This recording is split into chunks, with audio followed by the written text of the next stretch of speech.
అయ్యప్ప స్వామి మాల వేయాలంటే ఎంతో అదృష్టం చేసుకుని ఉండాలి స్వామి. డబ్బులుంటేనో అధికార బలం ఉంటేనో స్వామివారు మాలేసుకునే అదృష్టం రాదు. అక్కడ స్వామివారి అనుగ్రహం ఉంటేనే అవుతుంది.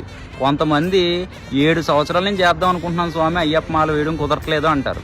ఇంకొంతమంది బట్టలో మాల కొనుక్కున్నాం స్వామి, గుడి దాకా వెళ్ళాక ఆగిపోయిన స్వామి అంటారు. స్వామి ప్రతి ఒక్కళ్ళని కూడా టెస్ట్ చేస్తూ ఉంటాడు. ఈ స్వామి ఎంతవరకు కరెక్టు, ఎంతవరకు ఓపిక సహనం ఉంది, అసలు మాల ఇష్టంతో వేస్తున్నాడా కష్టంతో వేస్తున్నాడా, ప్రతిదీ అబ్జర్వ్ చేసి వాళ్ళకు ఒక 60 సంవత్సరాలు 50 సంవత్సరాలు 70 సంవత్సరాలు వచ్చాక అప్పుడు ఇస్తాడు అదృష్టం.